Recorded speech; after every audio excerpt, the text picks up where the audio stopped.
Welcome back, WNST, Towson, Baltimore, and WNST.net.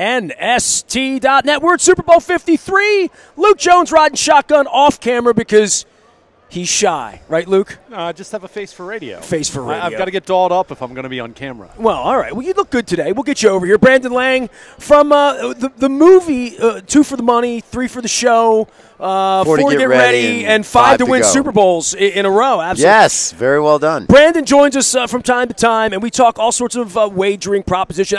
I keep thinking to myself, and I'm just being really honest, and this is kind of an open admission of things where wagering is. Guys like you are going to become more important in the world of guys like me as this thing opens up. And as I look over the shoulder and I see the Rams, the wrong team won, and we can talk about this, but from a wagering standpoint, from what happened in that game, that the league would be in on this. Before we get to any of this stuff, you're one of the first guys I think of now, because, I'm not a gambler. We talk about this all the time. I mean, I've been doing this all my life. I bet a couple $50 here and again on a game in Vegas on a bye weekend, but my dad had pool cards. I filled out the numbers on the 100 block pools at $5 a block back in the day when I was in, Dan Marino was trying to win Super Bowls. But I'm not, and I'm always fascinated by how the lines are set and where the legality is and where crooked referees are, where the league is. And the league is bidding.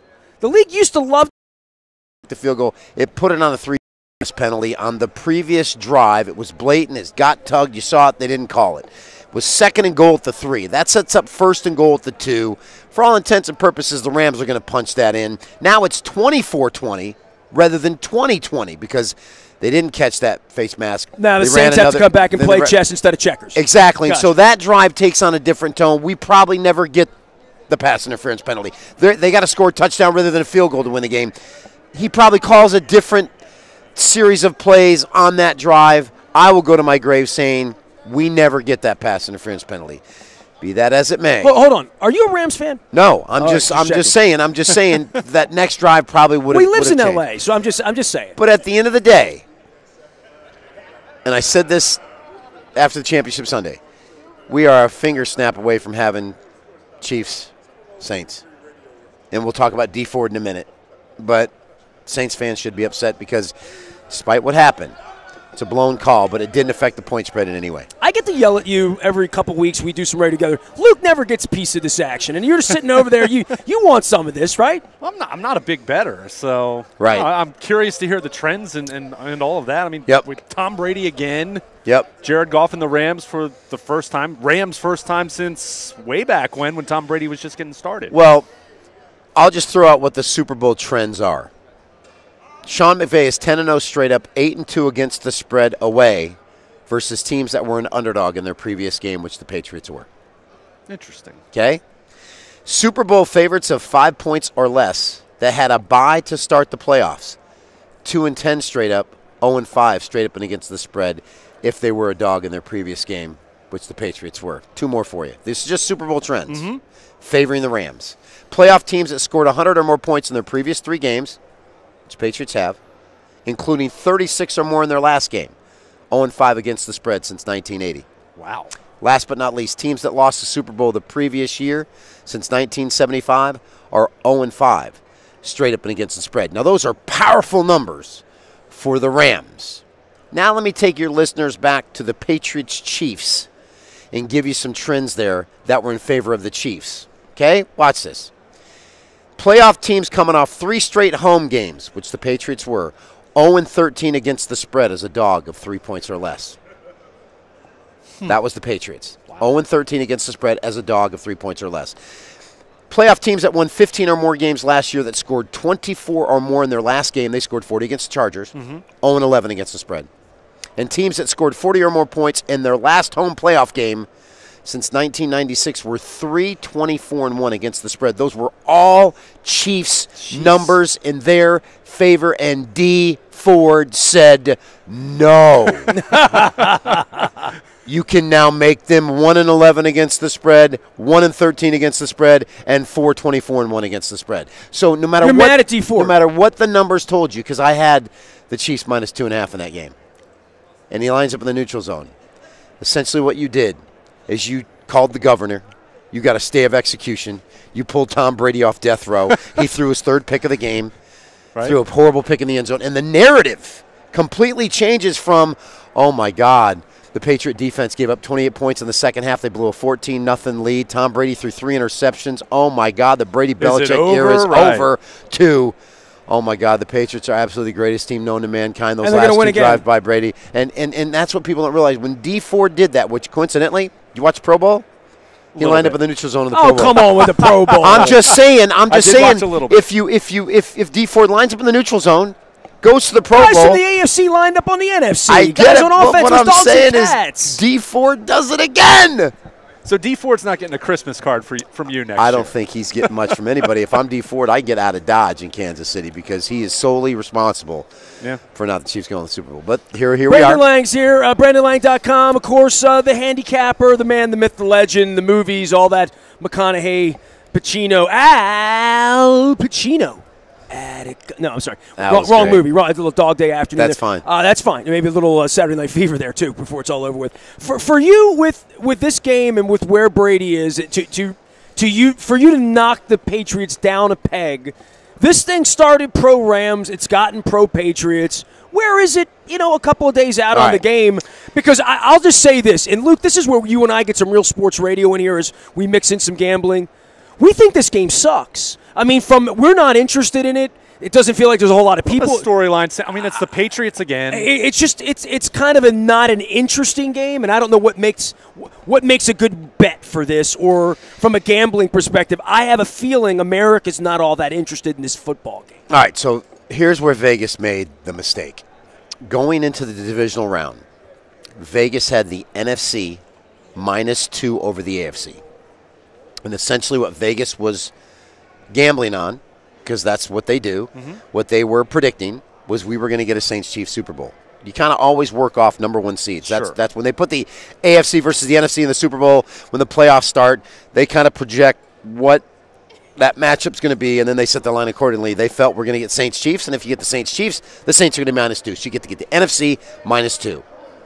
Then what happens? The Patriots are impressive against the Chargers.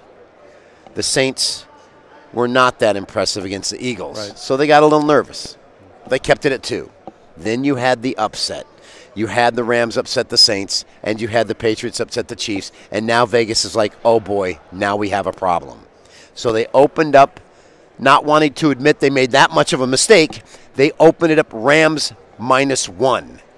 And the public and the sharps said, you're wrong again. You're going to give me points with Tom Brady in the Super Bowl? And they jumped on it, and it went from -1 to to -2.5 like that. So the Patriots went from +1 to -2.5 like that. And what that tells you is the line probably should have opened up Patriots -2.5. Yeah.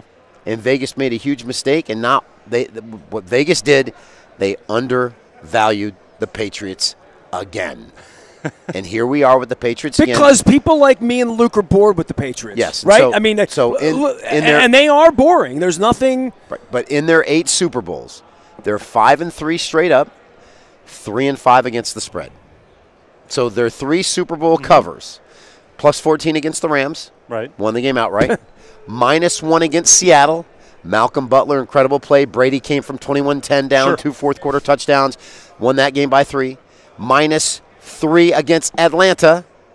Needed overtime, came from 28-3 down. So you could look at it and go, wow, they could be 0-8 against the spread. Well, 1-7 against the spread because of +14, they won that game outright. But as a favorite, they're 1-6 against the spread. They could be 0-7 against the spread. But with that being said, you look at his 5 losses. He walked off the field in all 5 losses with the lead. All 5. True. They had the lead. His defense couldn't get a stop.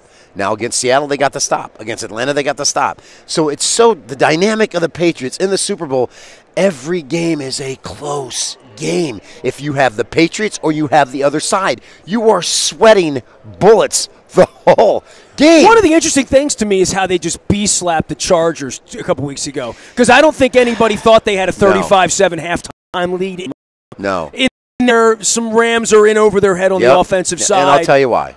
Because the Gurley thing's not working. I mean, no, but I'll tell you why. When you handicap a Super Bowl, I'm 8-0 against the spread with the Patriots. I figured them out, got lucky with Seattle, got lucky with Atlanta, I'll admit it. But when you handicap the Super Bowl involving the Patriots, it starts in one place only, and you ask yourself this question, and then when you answer this question, there's your winner. Sometimes when you ask this question, it pops right off, and you're like, got it, done. Sometimes you don't. Here it is. Can the team that's playing Brady get pressure on Brady? If you feel they can, you play that team. If you feel they can't, you go with the Patriots. Both times I used the Giants, +2.5, +12.5. Yeah. I said they're going to get pressure on Brady. I love the matchup of the defensive line versus the Patriot offensive line. I'm taking the Giants +12.5. I'm taking the Giants +2.5. Now, it took part of that, though, too, is can you guard Gronkowski? Can you guard Hot? 100%. Now, first Giant win, helmet catch. That's what it took to beat him. Second Giant Super Bowl, the dart to Manningham up the left sideline over the corner in front of the safety. Mm-hmm. 2 incredible plays it took to beat them. Eagles. It took 5 incredible plays in the Eagles. Patriots are up in the game. Philadelphia dominated the whole game, and still we're trailing with 5 minutes to go, facing a 4th and 3 on their own 43. And if the Eagles don't pick up that first down, Foles drop back, voids the rush, steps 1 to his left, hits Zach, first down, they go score. They don't pick that up. Brady goes right down and scores. Now you're down 8, needing a back door, just like in Jacksonville when McNabb got to the back door. So I'm saying you sweat it either way. But this matchup here, can the Rams get pressure on Brady? Because if they can't, he'll blow them out. And what scares me about this Super Bowl, and I've had more trouble picking this one the last 4 years I've had it. Last 4 years, as soon as the matchup was, my wife says, man, the last 4 years have been stress-free. This week at home before I came down to Atlanta, my wife says this has just been a nerve-wracking. Well, you didn't love the Patriots 2 weeks ago, right? No, I had Chiefs. And so for me, if the offensive line of the Patriots plays the way they did the last 2 weeks, this game's a blowout. It's a blowout. Yep. Patriots are going to blow them out. No sack against the Chargers. And then the Chiefs, which is the most impressive thing of all, home field advantage, led the NFL in sacks, all the advantages in the world. And that pass rush was even better at home. Yep. Right. Forget the fact they didn't sack Brady.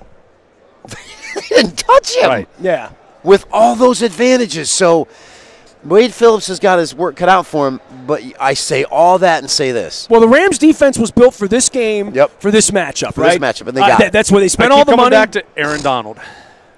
Yep. I mean, the guy is... But it doesn't matter. You had D Ford.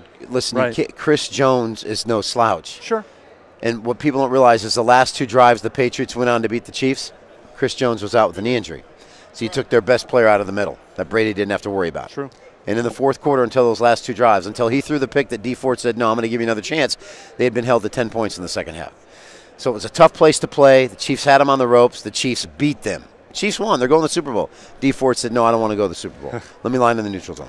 Brendan Lang is here, BrendanLang.com. Tell me what you got going on here, because this is one of your big weeks, and this is a week where people that don't wager or think they want to wager or get involved in all sorts of exotic things. This is what you do professionally. Yeah, listen, it's the selection that's defined my career. I'm 23-3. I've hit 4 in a row. It's been an incredible run over the 28 years I've done this for a living. This is kind of the pick that I've had a feel for.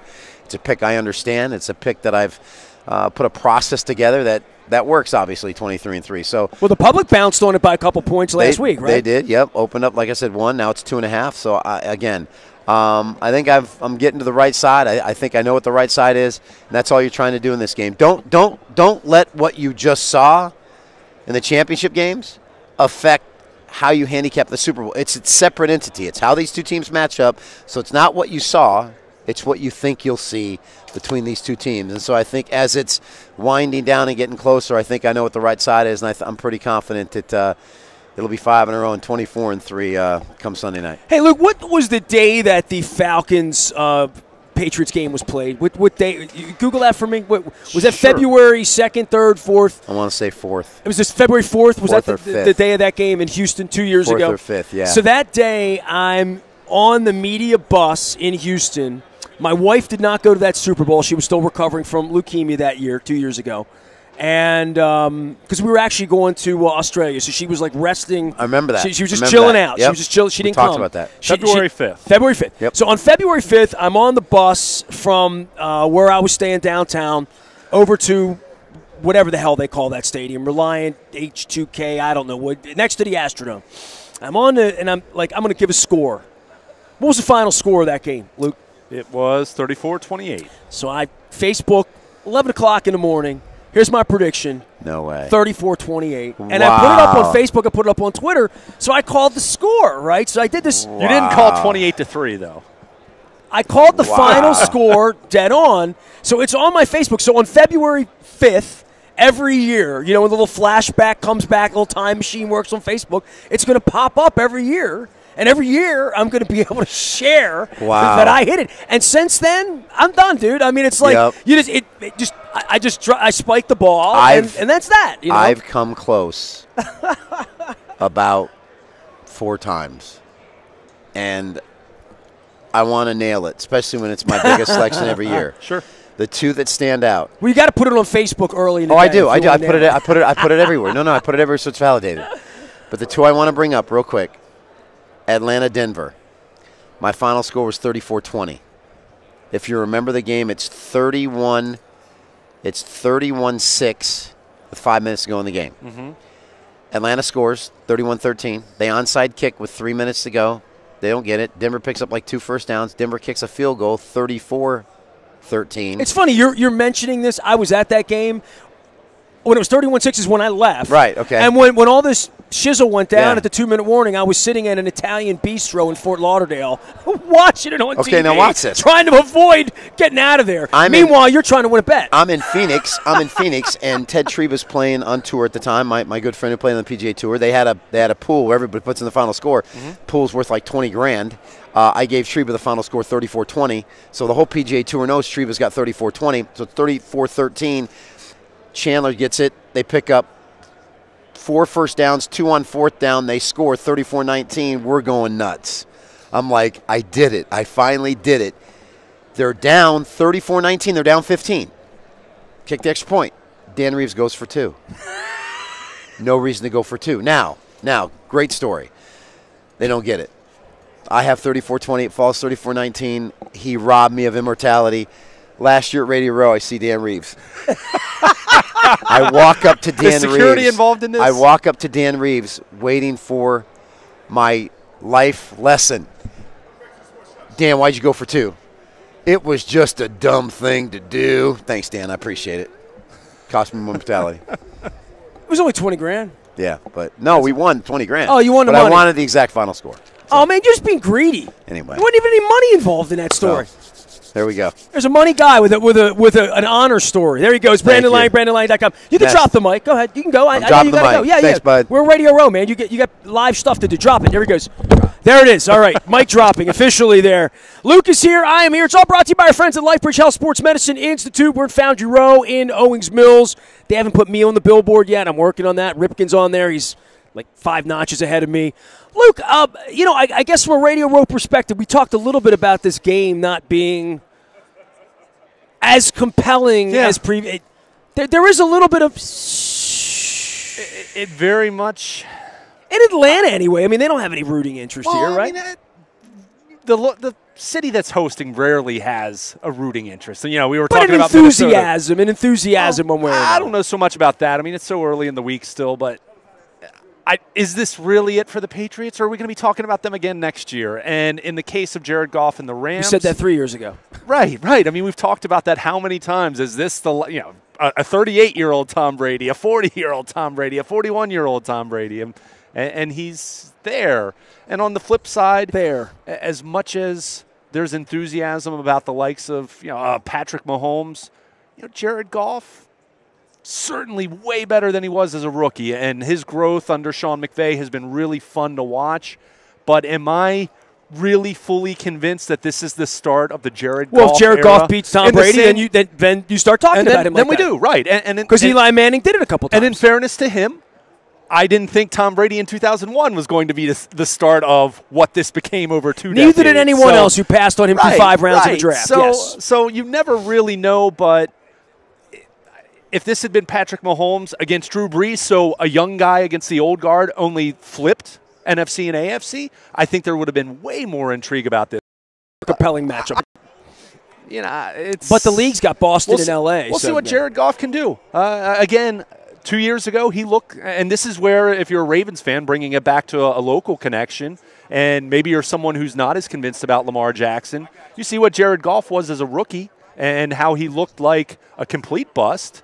And 2 years later, he's playing in the Super Bowl. So it just speaks to how guys can grow, how they can develop, how they can improve. And hopefully we'll be talking about Lamar Jackson in the Super Bowl in the next couple years. But, in the case of Jared Goff, 2 years ago, that seemed very far-fetched. And I think that part of it is a nice little subplot, but it's certainly not carrying the overall storyline of, the primary storyline of the Super Bowl or anything like that. How about those Orioles? Yeah, orange is the color here. Trust the process. I've got the Strategic Factory Cup. It's clean. I got to go get some refreshments for this year. We're at Radio Row, all at Super Bowl 53. We're at the Georgia World Congress. It is all brought to you by our friends at Strategic Factory. They make cups like this and hats like this and jackets like this and whatever it is that promotes your business, and they provide a strategy that helps implement what you're trying to do with all of this kind of stuff. Find them at strategicfactory.com, one of our great sponsors. We're on Radio Row. We're going to be here all week. You can find us out in the buyatoyota.com audio vault. We're also streaming live on Facebook Live, as well as our YouTube WNSTV channel. If you need Luke, he's Luke at WNST.net, as well as Baltimore Luke out on Twitter. You want to check out our morning newspaper. Sign up for that one time. You get it every morning. It's all brought to you by our friends at Planet Fitness and PlanetFitness.com, where it's always $10 a month to get in the best shape of your life, guaranteed. Also, the Maryland Jockey Club and our friends at Laurel Park, they will be racing down there this weekend. We're getting ready for Triple Crown Series. Sometimes Bob Baffert runs around here, so I'm keeping an eye out for him. My horse racing guys have their eye out as well. Maryland Jockey Club there for you, and Laurel Park. If you haven't been down there lately, make sure you check it out, man. The sports bar there is fantastic. 20 minutes away from most people, too. So get on down to Laurel Park and bet the ponies. It's fun. My wife loves it down there, too. Last but never least, Dennis Kolatzis will be here on Thursday doing the Sunday Sports Voice. It's now heard from 3 until 5, driving you home here at WNST every Thursday afternoon. Luke and I will be dropping by from here in Atlanta. And, of course, Dennis sponsors our WNST text service. Have they dealt Joe Flacco yet? No? Not yet. Not yet. Luke's got his eye on that. When that happens, you'll get it first on the WNST text service. All brought to you by Kuntz Ford of Security Boulevard. I am Nestor. We are WNST.net, AM 1570, and WNST Towson, Baltimore, and we never stop talking Baltimore sports.